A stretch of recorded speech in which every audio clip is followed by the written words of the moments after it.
Bienvenue dans Destin alchimique, cette émission qui propose de voir nos épreuves et nos crises et tous nos défis comme des tremplins vers notre destinée.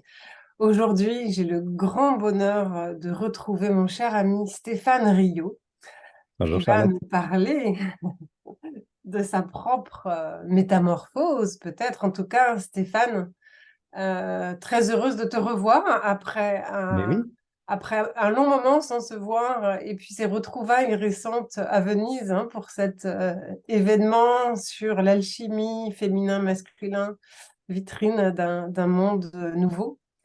Et je sais que c'est un sujet qui te tient à cœur, mm, la transformation, la métamorphose des personnes, des organisations pour contribuer à une métamorphose du monde, enfin un monde qui a plus de sens. Tu as fondé Novetera il y a une bonne dizaine d'années, me oui, semble-t-il. oui, c'était en 2005, donc il y a un moment Oui, maintenant. alors beaucoup plus, oui, Mm, ça fait presque 20 ans même. ouais. Alors, je vais te laisser te présenter. Et alors, la règle dans cette émission, c'est de te présenter par ce qui te porte dans la vie, ce qui te crée des élans, tes quêtes, ce qui t'anime.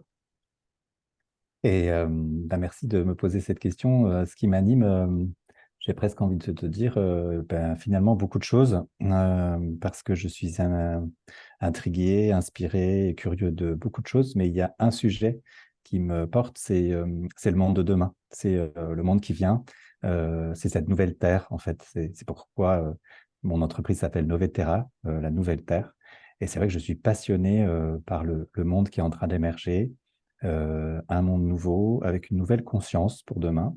Je laisse l'espérer, en tout cas, je la vois émerger régulièrement. Et c'est le sens de mon activité, c'est le sens de ma quête. Et moi, je suis en permanence en train d'essayer de rencontrer les signaux faibles de cette nouvelle terre qui est en train d'émerger, et notamment de ceux qui sont acteurs de changement, de ceux qui sont pionniers du monde de demain, de ceux et celles qui sont porteurs d'une nouvelle conscience et de nouvelles pratiques associées pour contribuer à des nouveaux modèles de société, des nouveaux modèles de vivre ensemble, des nouveaux modèles d'entreprise, des nouveaux modèles de la manière dont on va créer de la valeur ensemble. Euh, voilà, ceux qui sont porteurs d'une nouvelle tendance, d'une nouvelle vague, d'un nouveau paradigme, diraient certains.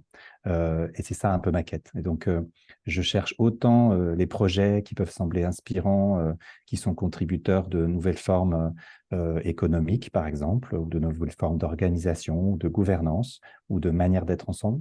Mais je cherche aussi de rencontrer un peu, faire le portrait robot de ces novétériens et novétériennes, comme je les appelle affectueusement.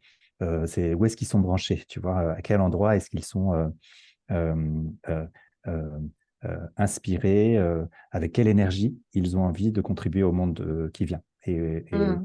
Et donc, c'est ça, un peu mon inspiration. Et surtout, voilà, d'en être aussi le représentant, un peu le prêche pour dire au plus grand monde que si, il y a un monde qui change, qui se transforme, qui se bouleverse, et en même temps, il y a un monde qui est en train d'apparaître, et il y a plein de gens qui sont en train de le faire émerger.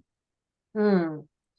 Donc j'entends, si j'entends les mots-clés, il y a la notion de changement, il y a la notion de nouveau, nouvelle terre, nouvelle conscience, nouvelles Oui. organisations, nouvelles façons de faire. En filigrane, tu ne l'as pas dit explicitement, mais c'était une évidence, donc il y a quelque chose qui fait plus sens. S'il y a cet Oui. appel du nouveau, ça sous-entend que, entre guillemets, l'ancien ne convient plus. Ah, ça, on est d'accord, hein, c'est une évidence. Ou alors, s'il y en a encore qui négocient avec notre destin collectif, je les invite à regarder le monde. Il y a vraiment un ancien monde qui est en train de, pas, j'ai pas envie de dire de s'effondrer, mais vraiment de transmuter, hein, de vraiment vivre une transition alchimique, quoi. Il y a un ancien monde qui disparaît et un nouveau monde qui est en train d'apparaître. Malheureusement, on parle beaucoup de l'arbre qui tombe, mais pas de la forêt qui pousse, comme le dit le fameux proverbe. Et moi, ce qui m'intéresse, c'est de donner à voir ce nouveau paradigme qui est en train d'apparaître et de le démontrer. Et puis aussi de donner l'envie aux gens d'aller retrouver du sens dans ce nouveau mouvement Hmm. et d'avoir à nouveau de la joie à contribuer au monde qui vient. Hmm. Et donc concrètement, cette quête d'aller vers un monde nouveau qui a plus de sens, qu'on parle de... Il y a les personnes aussi, hein, parce que tu travailles sur les organisations. Mais est-ce que tu peux nous dire concrètement comment s'exprime cette quête dans ton quotidien, dans ta vie sociale? Alors, c'est vrai que moi, je suis passionné par les nouveaux modèles dits économiques, c'est-à-dire en m'inspirant de plein de modèles émergents que sont l'économie collaborative, hein, qui est un peu l'économie du don contre don, de cette économie sociale et solidaire, hein, qui est un nouveau modèle de pensée économique. Comment est-ce qu'on va euh, créer un nouvel être ensemble et créer de la valeur ensemble? Je suis passionné par le vivant aussi, par ce qu'on appelle le biomimétisme, c'est s'inspirer de la nature. En quoi la nature peut-elle nous inspirer de nouvelles manières de créer, de créer aussi des objets, mais aussi de fonctionner ensemble selon les modes de fonctionnement d'un système qui a fonctionné depuis 4 milliards d'années de manière parfaite et écologique aussi, hein. Et puis, je me passionne aussi euh, aussi, et c'est un peu mon sujet, j'allais dire fil rouge, c'est la transformation. C'est-à-dire qu'on a beau s'intéresser au monde de demain et se dire, ah, c'est inspirant, ça donne envie, mais à chaque fois qu'on se projette, il y a toujours des choses qui sont à l'intérieur qui sont peut-être difficiles à accepter, que sont le deuil de l'ancien, accepter la transformation que ça implique pour soi. Ben, c'est les fondamentaux de l'alchimie, hein, finalement. Et c'est pour ça que socialement, sur ma fiche LinkedIn, je me présente comme alchimiste des organisations. Mais c'est consultant au changement, hein, si on veut parler de manière un peu plus classique. Mais finalement, la transformation, et c'est ça qui, moi, me passionne, c'est comment est-ce qu'on peut transformer, comment un être humain se transforme, comment une organisation se transforme, et surtout, qu'est-ce qui se passe à l'intérieur, dans l'invisible, quelque part, dans l'intangible, dans le subtil, qui ne se dit pas et qui est en fait illustratif de nos résistances au changement, de nos difficultés à nous transformer. Et c'est ces dimensions-là qui, moi, m'intéresse et c'est vrai que c'est devenu un peu ma marque de fabrique de parler de ce qui résiste, d'être en présence de ce qui résiste Hmm. pour aider à cette transmutation. Donc concrètement, tu accompagnes beaucoup d'organisations. Là, tu reviens, on peut le dire, tu reviens Oui. du désert où tu as accompagné des dirigeants, je crois. Oui, un groupe de dirigeants de haut potentiel, en quête de sens, hein, c'est clair, parce qu'ils sentent bien il y a ce nouveau monde qui est en train d'apparaître, et puis ils sentent bien qu'il y a un besoin intérieur de se mettre en alignement avec ce monde qui vient. Sauf qu'ils sont pris par cette machine rapide et accélérante, et puis dans l'urgence de leur propre transformation, aussi parce qu'on leur parle d'urgence climatique, d'urgence euh, organisationnelle. Et c'est vrai que je les emmène un peu en dehors de leur cadre de référence pour qu'ils aient un temps long, un temps coupé de leurs repères, dans un espace qui n'est pas aussi facile à vivre, au milieu du désert, en autonomie, et pour vivre un espace de vacuité, de vide, pour laisser l'espace s'ouvrir à peut-être de nouvelles inspirations, des fulgurances, des intuitions, et puis aussi tout simplement retrouver contact avec son être intérieur pour se reposer la question au milieu de tout le chaos en blanc, qui suis-je? Voilà. Qui suis-je au fond et à quoi j'ai envie de contribuer? Quelle est mon œuvre singulière, particulière, dont je suis le seul, Hmm. la seule à être porteur ou porteuse? Et ça remet les gens en énergie, ça les remet dans leur leadership quelque part, ça leur remet dans leur potentiel et ça leur permet de l'exprimer dans ce monde en transformation et de trouver leur juste place dans ce Hmm. monde en bascule. Ouais, c'est une belle nouvelle hein, que des dirigeants d'entreprises, de très grandes entreprises même, Ouais. ça commence à s'initier à ça. Et bravo d'être un colibri qui a ce pied dans l'entreprise parce que finalement, c'est assez rare, hein, les personnes qui osent œuvrer sur le développement de l'être, et puis on peut même dire le mot, hein, Mm. l'approche spirituelle, Oui, la connaissance profonde de soi, l'appel au monde de l'invisible, etc., dans le monde de l'entreprise.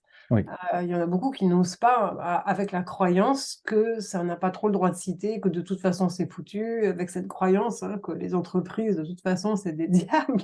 c'est vrai. Donc, merci de montrer que c'est possible et que ça marche et que chacun est un maillon, chaque être humain a sa part à faire, quelle que soit la place qu'on occupe, hein. Tu parlais Ouais, de ouais, place tout à l'heure.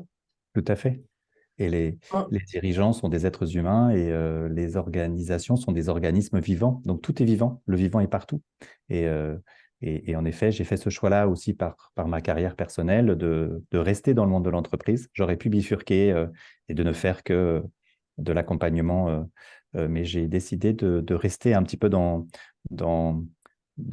certains diront, tu parlais du diable, dans le ventre de la bête, mais c'est pas ça du tout. Je crois foncièrement que le monde de l'entreprise peut vivre cette transmutation, changer de conscience et être acteur du monde qui vient en étant vraiment branché sur les fondamentaux du vivant, c'est-à-dire le respect des rythmes, l'accueil de la fin aussi d'un système. Dans le vivant, il y a des saisons d'expansion, il y a des saisons de décélération et de mort.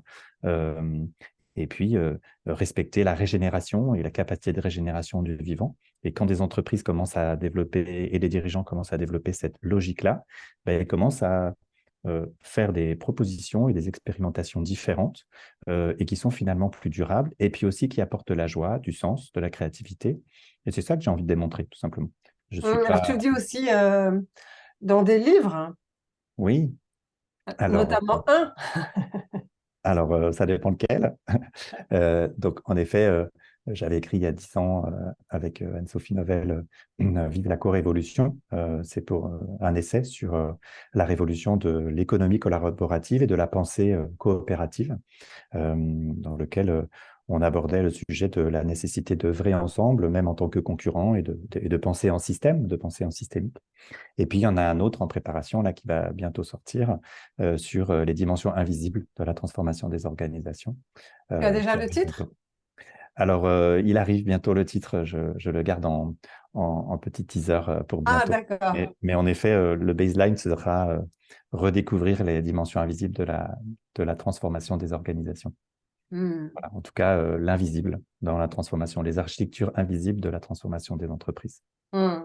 Voilà. Alors, tu sais, là, ce qui va nous intéresser maintenant, c'est d'où ça vient tout ça, hein. Ouais, Si je ressens tout ce que tu me dis, il y a la notion de passage de quelque chose qui est moribond à quelque chose qui est plus vivant, qui s'inspire de la nature, la transformation. Je vois une chrysalide, en fait, hein, ouais. de la chenille ou la chrysalide qui semble morte, puis il y a un papillon qui en sort. Euh, cette notion de deuil, de mort, qui passe à quelque chose de plus vivant, il y a la notion d'invisible aussi, Oui, la notion qu'on évoquait tout à l'heure, hein, de nouveau, de demain, qui a plus de sens, qui est plus vivant, qui est régénéré par opposition à mort, deuil, moribond, etc. Euh, Est-ce que tu as perçu quels sont les petits et gros traumas de ta vie qui t'ont propulsé vers ça? écoute, il y en a plusieurs. Et en fait, merci hein, de poser cette question-là comme ça, parce qu'en effet, ça, c'est riche. Moi, déjà, il y a un contexte hein, qui fait que je suis touché et sensible à ce sujet-là. C'est que j'ai été très vite en contact avec la mort. Tu parlais de la mort. Ah, Euh, Moi, personnellement, j'ai failli pas être là, tout simplement. Ma maman a dû rester allongée les 3 derniers mois de sa grossesse parce que voilà, le col était ouvert trop tôt et je n'aurais pas dû être là. J'ai été un petit peu comme un accident et quand même, visiblement, j'ai eu envie de débarquer. Donc, mon arrivée a été compliquée et j'ai toujours développé un sentiment particulier avec accepter la vie, mais être mort ou faillir être sur le point hmm. de mourir, etc. Entre la vie et la mort. Voilà, et j'ai toujours eu cette sensation-là dans ma vie et j'ai toujours été aussi en contact avec ces différents plans-là. C'est pour ça que l'invisible s'est un petit peu ouvert à moi dans ces dimensions-là. Euh, voilà, j'ai souvent eu des espaces qui, pour moi, au départ, étaient des espaces que je pensais morbides parce que c'était un sujet qui me fascinait. Vivant en Bretagne, j'étais aussi un peu en contact avec des dimensions un peu plus subtiles que certains appelleraient, voilà, on l'assume, les esprits et d'autres entités que j'avais, je ne partage pas souvent ça d'ailleurs, ma chère, avec lesquels j'étais en contact. Donc, j'ai été très jeune en contact avec d'autres dimensions, d'autres plans, entre le visible et l'invisible. Et donc, c'est vrai que ça a été un sujet un peu en filigrane. J'ai perdu mes parents très jeunes, comparativement à d'autres personnes. J'ai été aussi en contact très proche de la mort et de l'accompagnement au passage, en accompagnement de mes parents et des proches. Et donc, finalement, ce sujet, je me suis rendu compte que c'est un sujet très tabou. Moi, je me rends compte que la mort, c'est pas un sujet pour moi, puisque j'ai vécu avec, et j'ai et par contre, je me rends compte qu'on en parle très peu, et on a beaucoup de mal à assumer ces dimensions-là. Et je me suis rendu compte dans mon métier que finalement, les entreprises, elles sont pas mal en contact avec, si je prends l'allégorie des saisons, avec la dimension du printemps et de l'été, c'est-à-dire on va avoir une idée, on va la pousser, on va la déployer. Et puis l'été, on se dit, ben, finalement, un produit et un service qu'on va développer, ben, on va moissonner, récolter. Mais on a toujours un petit peu de mal avec la maturité et le déclin et la finitude, donc ce qui correspondrait à l'automne et l'hiver. Et si tu veux, moi, étant en contact avec le sujet de la mort assez souvent, avec d'autres expériences que j'ai pu vivre en état euh, de conscience modifiée et toutes les explorations spirituelles que j'ai pu faire aussi, ben, j'ai commencé à développer des cercles de parole carrément sur la mort, à travailler et à intervenir dans des associations d'aidants pour aider au passage et au deuil. Et puis, ben, je me suis dit, ben, attendez, les entreprises sont des entreprises qui ont aussi besoin d'être inspirées sur le sujet du deuil, de la mort. Et ça a été un sujet que j'ai pu intégrer et aborder. Et ça a été quelque part quelque chose que j'ai transmuté comme étant un potentiel que j'ai mis à disposition, entre guillemets, même si je sais que ça dérange systématiquement de parler du sujet. Mais en tout cas, ça, c'est un sujet qui vient de mon enfance, hein, et de mon expérience de vie, ce rapport à la mort. Hmm. Si je peux rajouter quelque chose, si tu permets. Bien sûr, bien sûr. Euh, euh, Tu sais, dans l'approche alchimique que je développe, il y a une loi d'inversion et on est éprouvé au début de sa vie par Oui, un ou plusieurs sujets, hein. On a plusieurs blessures qui vont donc générer des quêtes. Donc, hein, si on est dans une ambiance où il y a un risque de mort, ce qui crée l'élan, c'est vraiment l'élan vital, hein, c'est régénérer, c'est donner la vie, mais la vie avec un grand V, c'est le ça. mouvement, le vivant, etc. Et en même temps, tu sais, en alchimie, hein, dans l'œuvre au blanc, on lave.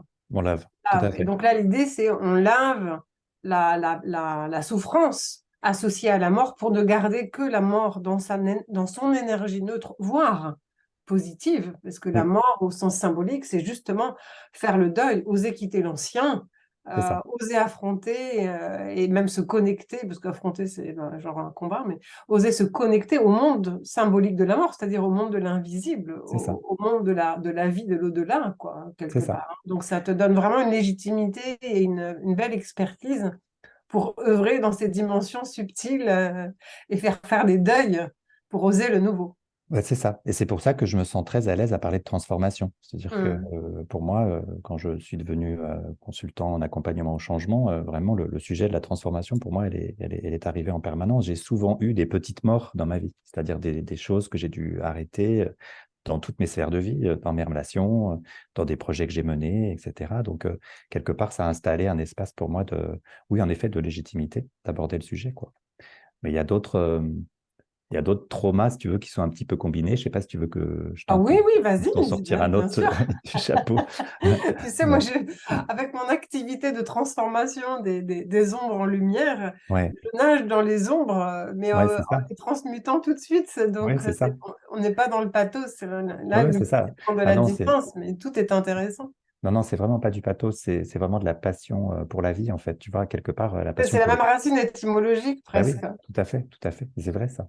Et tu vois, le vivant, finalement, me passionne aussi, finalement. Le vivant, la nature, ses règles, ses lois. C'est pour ça que je suis passionné par la manière dont le vivant fonctionne. Et Hum. je suis vraiment, pour moi, un fervent défenseur et enthousiaste du monde qui vient et du monde qui va advenir. Et je garde cette foi de me dire, il y a un monde, une nouvelle terre magnifique qui va apparaître. Et c'est pour ça que voilà, aborder la mort d'un côté et l'expérience de s'inspirer du vivant. Ça fait partie de mes deux sujets d'exploration. Euh, et puis, il y a un autre sujet aussi qui est apparu pour moi et que j'ai. C'est marrant, ça me vient aussi dans l'échange qu'on a. Le contexte familial a été assez violent, voire assez destructeur. Et je me rends compte que j'ai très vite chaussé la casquette du casque bleu, en fait, du diplomate, hein, jusqu'à vouloir aller jusqu'à euh, euh, travailler au Quai d'Orsay et passer les concours du Quai d'Orsay et travailler en ambassade, voire travailler pour les Nations Unies. C'est pour ça que j'ai beaucoup de mal avec le sujet du conflit. Ça me touche toujours autant, Mm. les conflits d'ailleurs. Mais en fait, cette guerre un petit peu vécue dans le système intérieur ou intime, familial, ça m'a fait développer un talent quelque part euh, d'empathie, d'écoute, de facilitation, de diplomatie. Et c'est vrai que c'est une méthode que j'utilise dans l'accompagnement des entreprises, c'est de faire de la facilitation. C'est-à-dire que quand j'interviens dans les entreprises et que je leur dis, voilà, votre entreprise est morte ou votre business model est mort, euh, je leur dis pas, débrouillez-vous, je leur dis, euh, qu'est-ce que ça vous fait et comment je peux accueillir les émotions, même les plus violentes et les plus difficiles, et comment est-ce qu'on Mm. peut créer une forme d'intelligence collective entre nous qui va faire qu'on va ensemble écouter les émotions et je vais faciliter cette alchimie quelque part Mm. des résistances au changement pour faire que cette transformation se vive de manière apaisée euh, euh, et j'allais dire euh, oui, apaisée et diplomatique, en tout cas équilibrée, euh, voire peut-être Harmonieuse. harmonieuse. Voilà. C'est le C'est vrai passage du que conflit, de la disharmonie c'est à ça. cette quête d'harmonie, et tu l'incarnes C'est ça. bien, même dans ton énergie, dans ta façon de parler, hein. Je t'ai vu à l'œuvre, donc il y a vraiment ce besoin d'harmonie, comment on désactive les conflits ou ce qui C'est fait vrai. dissonance pour en faire quelque chose d'harmonieux. C'est vrai, d'ailleurs, on l'a vécu ensemble il n'y a pas longtemps à Venise, quand tu as fait brillamment cette présentation du yin et du yang, de ce lien entre le féminin et le masculin, ou le principe du féminin et le principe du masculin. Et en effet, je me rends compte que j'ai passé mon temps à faire que le féminin et le masculin intime se cohabitent Mm. sans se taper dessus quelque part, ou en tout cas de manière la plus harmonieuse possible. Et c'est vrai que je me rends compte de dans mon accompagnement, et même dans mon être, je te l'ai déjà dit, et je l'assume parfaitement, je suis un homme féminin. C'est-à-dire, Mm. j'assume de pas nécessairement être un macho, en tout cas j'espère ne pas donner cette impression-là, mais j'essaye d'être le plus sensible possible, tout en étant voilà, d'apparence avec cette énergie yang, masculine. Et pour moi, c'est important ça, de faire la synthèse alchimique en soi des parts Mm. masculines et de tout ce que ça implique dans l'inconscient personnel et collectif, mais Mm. aussi accepter ses parts féminines. Parce que je reste persuadé que, et on en a parlé ensemble, que c'est le féminin qui va être, en tout cas le principe féminin, qui va être celui qui va être en capacité d'accueillir justement ce qui doit se transformer, ce qui doit se transmuter et le masculin en service pour soutenir, euh, pour structurer aussi ce processus alchimique, quoi. Et c'est vrai que ça, Ouais. cette disharmonie intérieure et intime que j'ai vécue dans mon enfance, maintenant je me rends compte que c'est devenu quelque part quelque chose dont je me sers euh, pour accompagner, pour transformer, sans même m'en rendre compte, mais je me rends compte que c'est bien utile actuellement. Oui, alors moi j'ai envie de te dire que tu incarnes toute la beauté de cette alchimie entre les dimensions masculines, qui sont à la fois hommes, mais pas que, loin de là, hein, puisqu'on est dans la structuration, le monde de l'entreprise, des choses carrées, très analytiques, rationnelles, pragmatiques, financières, et c'est vraiment pas, c'est une belle énergie Oui, dont et on on en a a besoin. besoin, hein. Moi j'aime bien dire, s'il n'y a pas de contenant, ben, l'eau, comment est-ce qu'elle est contenue et comment est-ce qu'on peut, voilà. Et cette dynamique yin qui, dans Mm, la symbolique, correspond au monde de l'invisible, hein, puisque le yin, c'est ce qui ne se voit pas. mm. Bien sûr, d'autres composantes comme les émotions, hein, ou les sensations, l'être profond. Donc, parmi tous les hommes que j'ai rencontrés, tu es un de ceux qui l'incarnent le mieux. Et c'est magnifique justement parce que tu inspires ça dans le monde, entre autres, de l'entreprise, pas que, hein, parce qu'il y a Oui. le monde associatif, tu es prof aussi pour des étudiants, Mm. etc. Donc tu distilles par ton Oui. énergie ce que peut être cette alchimie yin-yang. Et tu sais, moi, dans toutes les recherches que j'ai faites, on pourrait vraiment synthétiser de façon extrêmement simple l'origine des conflits. Mm. C'est-à-dire que s'il y a des conflits à l'extérieur, hein, tu sais, dans beaucoup de traditions, le monde extérieur, tu sais ça aussi bien que moi, le monde extérieur est le reflet de notre monde intérieur. Oui. Donc s'il y a des conflits, et notamment des disharmonies Mm. féminins, masculins, de toutes sortes, c'est parce qu'à l'intérieur de nous, ben, il y a le couple intérieur qui n'est pas C'est ça. en harmonie. Soit c'est séparé, soit il y a plus de têtes, soit il n'y a pas assez de féminin, enfin, dans toutes ces formes symboliques. Et forcément, il y a des harmonies et ça se reflète dans notre environnement. Et ton vécu, de par les conflits, les disharmonies et ton expertise du fermet du monde de la mort, ben, font que tu œuvres, tu Oui. vois, tu le sais mieux que moi évidemment, à cette nouvelle façon d'être plus en harmonie avec soi, avec le monde, avec ces deux polarités. Oui. Et c'est vraiment, je pense que le monde nouveau auquel tu aspires et auquel tu contribues, enfin là, auquel tu contribues pour sa métamorphose, c'est vraiment ça. C'est vraiment comment on réhabilite les valeurs du féminin qui passent par le rapport à la mort Oui. aussi, hein. Oui. Oui. Le rapport au cœur, le rapport à l'invisible. Et c'est comme ça qu'on réussira à faire le couple intérieur et ça se reflètera d'une manière ou d'une autre dans notre monde pour rééquilibrer un petit peu ces polarités. Oui. C'est en tout cas ce à quoi j'aspire et bah, c'est ce que je ressens être de mon devoir un peu d'exemplarité. Voilà. Et en tout cas, j'ai envie de contribuer à ça. Et j'essaye tous les jours d'être à ce rendez-vous-là et de montrer, de démontrer que c'est possible, même Mm. si c'est pas toujours facile. Mais en tout cas, En tout c'est cas, ce pour à moi, quoi tu j'aspire. l'incarnes à merveille, hein. Et donc, merci de Merci, nous Charlotte. inspirer que c'est possible, parce que pour beaucoup de personnes, hommes et femmes Oui, d'ailleurs, hein, oui, oui, c'est vrai. parce qu'on parle des hommes, mais il y a pas mal de femmes qui ont ce syndrome de femme yang, femme Mm. très dynamique, femme de Oui, tête, et avec du mal à oser laisser émerger leurs émotions, oser c'est vrai. aller et s'aventurer dans les sphères de l'invisible, extérieur ou intérieur. Donc il y a autant de travail à faire du côté des hommes que du côté des femmes. Oui, beau programme. C'est une belle exploration. Hmm. Mm. Qu'est-ce que tu avais... on va clore maintenant ce moment ensemble. Qu'est-ce que tu as envie de partager comme mot de la fin auprès des personnes qui nous regardent et nous écoutent? Qu'est-ce que tu as envie de partager?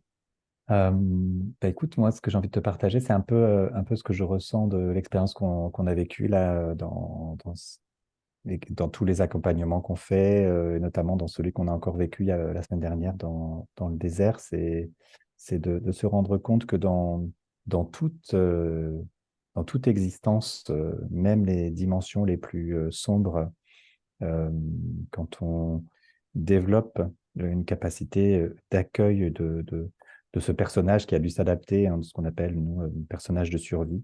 Euh, à partir du moment où on développe de l'accueil pour de cette partie sombre de soi, elle peut se transmuter. Et elle peut retrouver sa place dans son existence, dans son Hmm. parcours de vie, et on peut refaire la paix avec soi. Et donc j'ai envie de dire que toutes nos ombres sont des sources magnifiques d'énergie, de transmutation, de rencontre de soi, mais aussi de transmutation pour les remettre au service de notre destin. Et c'est pour ça que tu vois, tu parles de destin alchimique, c'est particulièrement trouvé. Nous avons la responsabilité de prendre conscience de nos, de nos, de nos notre prima matera, hein, de notre pierre noire. Et tant qu'on n'a pas pris conscience de notre pierre noire et tant qu'on n'a pas fait l'expérience de la transmuter, de l'accueillir et de se sentir aussi accueilli avec ce que nous avons dû traverser dans nos vies, eh bien, on ne va pas réussir à faire ce travail alchimique de transmutation. Et c'est pour ça que on a toujours tendance à vouloir changer le monde à l'extérieur, mais il faut d'abord passer Mm. par cette alchimisation intérieure. Et vraiment, je reste persuadé que tous les conflits qui existent à l'extérieur dans le monde euh, peuvent être et sont à souhaiter à être réglés si et seulement si on passe du temps avec ces ombres, à les rencontrer, à les assumer avec courage, euh, mais, euh, mais de les accueillir et de voir peut-être la pépite, le cadeau Mm. et le trésor même qui est à l'intérieur de nos ombres. Et voilà, donc j'ai beaucoup d'espoir en fait quand on rentre dans cet espace-là et j'ai beaucoup de joie à rencontrer ces espaces-là. Ce n'est pas du tout des espaces morbides, ce sont des espaces d'énergie. Ce sont des espaces d'énergie Merci. disponibles à récupérer. Donc voilà, j'ai envie de partager ça. Bon, écoute, merci. J'ai envie de reboucler par une boutade parce que tu parlais du monde diplomatique. En fait, depuis la nuit des temps, ni la guerre ni la diplomatie n'a réussi à venir à bout des conflits. C'est vrai. Et donc, cette autre méthode, qui est d'ailleurs décrite explicitement ou de façon allégorique dans beaucoup de contes et légendes, dans beaucoup de sagesse du monde, chez les Sumériens, chez les Oui. Asiatiques, chez les Africains, dans les mythes grecs, on retrouve toujours hein, cette idée de regarder à l'intérieur de soi Mm. en alchimie, bien sûr. Et tu sais, j'ai envie de dire aussi malicieusement que les ombres, c'est le yin. Oui. Justement, c'est ce qui pourrait faire, ça pourrait être mal interprété, mais les ombres, c'est Mm. pas mauvais en soi, puisque c'est la source Oui. de la lumière. Et c'est ce qui est dans l'ombre et qui n'est pas mis en... Donc, si on repousse et qu'on ne résiste à nos propres ombres, c'est une manière d'être en disharmonie, enfin, féminin-masculin, parce qu'on n'accueille pas le féminin. Mm. Mm. Hein, Tout à fait. avec cette conviction évidemment que les ombres sont le socle et le point de jaillissement en fait de la lumière. C'est vraiment l'or qui est caché dans la caverne, hein, C'est quelque ça. part, comme disent beaucoup de contes et légendes. Hein. Oui, c'est comme le nénuphar qui est les racines dans la vase, mais qui fait une fleur absolument et rigoureusement magnifique. C'est un peu ça, hein, cette C'est quête. ça, on a besoin du fumier pour faire pousser les plantes. Exactement. Et ça, c'était une loi du vivant. Et donc si c'est une loi du vivant et que c'est comme ça de manière universelle, se pourrait-il que ce soit une belle inspiration pour nos propres transformations. Ouais. Donc accueillons nos ombres et Exactement. voyons-y toutes les belles choses qui nous propulsent dans une destinée harmonieuse qui correspond à notre fibre personnelle et peut-être à ce qu'on est venu accomplir Oui, sur cette Nove Terra, c'est sur ça. cette Cette nouvelle nouvelle terre. Hein. terre, La terre, c'est aussi notre monde intérieur hein, pour c'est ça. les alchimistes et pour les chamans et tout ça. Hein. Donc Oui, c'est vraiment notre yin, notre Gaïa personnel, notre c'est ça. temple intérieur. Hein. C'est ça. Et c'est vrai que on dit nouvelle terre, mais Paul Éluard disait il existe un nouveau monde, mais il est dans celui-ci. Donc en fait, cette nouvelle terre, elle est vraiment là, elle existe déjà. Donc c'est à nous Ouais. de la faire émerger. Ouais. Moi j'aime bien dire c'est la terre promise. Oui, c'est ça. C'est promise, c'est-à-dire qu'elle est déjà mise là, elle est Oui, déjà c'est là. ça. Elle est déjà là. C'est vrai, tu as tout à fait raison. Elle est déjà là. Rencontrons-la. Il n'y a plus qu'à regarder, c'est juste pour tourner son regard vers l'intérieur de soi, vers ses ombres et vers ses lumières. Un grand merci, Stéphane, Merci. d'avoir accepté mon invitation Merci, pour Charlotte. Destin Alchimique. Et je te dis à très bientôt. À très bientôt. Merci à toi.